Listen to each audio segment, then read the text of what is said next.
अब हम लोग कुछ जानवरों के बारे में और जान लेते हैं कि जो कि हमारे पोलर रीजन में रहते होंगे, ठीक है। तो देख लेते हैं क्या है।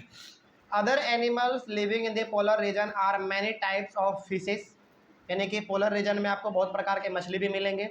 ऑक्सीजन यानी कि बहुत प्रकार के आपको बैल भी देखने को वहाँ पे मिलेंगे, है ना। फॉक्सेस, लोमड़ी, सील। सील का मतलब क्या होगा, एक जानवर होता है जो कि हमारे पानी में रहा करते हैं, है ना।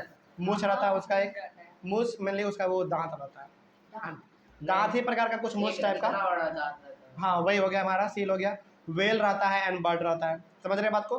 तो ऐसा मत समझना कि पोलर रीजन में केवल पोलर बियर और पेंगुइन ही रहता है, नहीं, और भी बहुत सारे हमारे जानवर वहाँ पे रहते हैं। तो यहाँ पे बिल्कुल वेल रहता है, बिल्कुल रहता है। तो वही बोले ना हम कि जो भी जानवर वहाँ पे रहता है ना, उसको आदत हो जाता है रहने का, तो वो अपना इजीली सर्वाइव कर लेता है, समझ रहे बात को। आगे बढ़ते हैं फिर। Birds migrate to warmer region when winter sets in, they come back after the winter is over. अब देखो क्या होता है, बहुत सारे हमारे पक्षी ऐसे हैं जो कि ठंडे के समय में ऐसे जगह पे चले जाते हैं जहाँ पे कि गर्मी हो, है ना।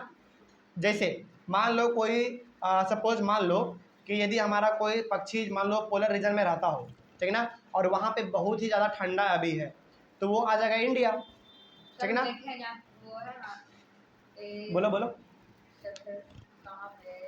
नालंदा, नालंदा में हाँ वहाँ पे एक पेड़ पे हम लोग पहले रहते थे, आगे में एक पेड़, वहाँ पे इतना सारा बर्ड था ना, पूरा पेड़ ढका इधर बर्ड से। हाँ होता ही है, सब आप सब आके मतलब बिल्कुल। जगह से आता था वहीं पे सब। जैसे मान लो हमारे इंडिया के एग्जांपल लेते हैं हम लोग, ठीक है ना। जैसे जम्मू एंड कश्मीर में मान लो जिस समय बहुत ठंडा पड़ता है ना, ठंडे के समय में, तो वहाँ के जो हमारे पक्षी होते हैं ना, वो इंडिया में अलग जगह पे चले जाते हैं। जैसे बिहार में आ जाते हैं, उत्तर प्रदेश में आ जाते हैं वहाँ के जानवर, बर्ड मिलने हमारे।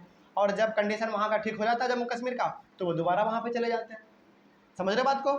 वही हमारा हर जगह पे होता है। तो मान लो जो पोलर रीजन में पक्षी रहा करते होंगे, मान लो वहाँ पे बहुत ठंडा पड़ गया, तो वो लोग गर्मी वाले जगह पे चले जाते होंगे, और वहाँ का यदि कंडीशन बाद में ठीक हो गया तो वो वहाँ पे दोबारा वापस भी चले जाते होंगे, है ना। ये चलता रहता है हमेशा। आगे बढ़ते हैं फिर।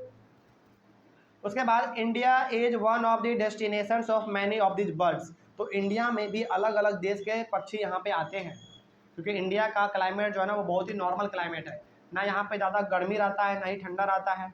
मतलब कि यहाँ का क्लाइमेट जो है ना हमारा वो ठीक ठाक रहता है। तो बाकी देशों में यदि बहुत ज़्यादा ठंडा पड़ता है ना तो वो इंडिया आ जाता है, या फिर बाकी देश में बहुत ज़्यादा गर्मी पड़ता है ना वो इंडिया आ जाता है रहने के लिए पक्षी। फिर जब वहाँ का हालात ठीक हो जाता है तो यहाँ से वो दोबारा उड़ के वापस चला जाता है, समझ रहे हो। ऐसा चलता रहता है। आगे बढ़ते हैं फिर। साइबेरियन क्रेन, साइबेरिया में जो हमारा क्रेन पाया जाता है, क्रेन का मतलब क्या, बगुला। बगुला, हाँ, एक वाइट कलर का पक्षी होता है हमारा, है ना, उसका चोंच बहुत लंबा लंबा होता है। तो Siberian crane that comes from Siberia to places like Bharatpur, यानी कि साइबेरिया का क्रेन जो है ना हमारे इंडिया में आता है, कहाँ पे, भरतपुर में, इन राजस्थान। राजस्थान का जो हमारा जगह है भरतपुर, वहाँ पे आता है। एंड सुल्तानपुर इन हरियाणा, हरियाणा में सुल्तानपुर है, वहाँ पे भी आता है। तो यदि आपको कभी मौका मिले, कभी आपको यदि मौका मिले राजस्थान के भरतपुरा जाइएगा और हरियाणा का सुल्तानपुरा जाइएगा, तो वहाँ पे आपको साइबेरिया का क्रेन देखने को मिल जाएगा, ठीक है ना। आगे बढ़ते हैं फिर। And some wetlands of north east and other places, sorry, and other parts of India. और भी इंडिया की अलग अलग जगहों में जहाँ पे क्लाइमेट हमारा ठीक ठाक रहता है, गीला गीला रहता है, मॉडरेट क्लाइमेट हमारा रहता है, वहाँ पे भी हमारा पक्षी अलग अलग कंट्री का देखने को मिल जाता है। बात समझ रहे हो, कोई डाउट इसमें। तो हम लोग यहाँ पे ये कह सकते हैं कि अलग अलग देश का पक्षी भी हमारे इंडिया में आके सर्वाइव करते हैं अकॉर्डिंग टू सीजन, लेकिन वहाँ का जब हमारा क्लाइमेट ठीक हो जाता है तो फिर वो वापस चले जाते हैं। कोई डाउट इसमें, समझ में आ गया ये टॉपिक, जल्दी पूछो, कोई डाउट है इसमें। तो अगले क्लास में हम लोग डिस्कस करेंगे हमारा अलग तरह का जो हमारा टॉपिक था, जो ट्रॉपिकल रेन फॉरेस्ट। हमारा दो था ना, पोलर रीजन था, दूसरा हमारा ट्रॉपिकल रेन फॉरेस्ट था। तो पोलर रीजन में हमारे कौन कौन जानवर रह सकते हैं हम लोग जान लिए।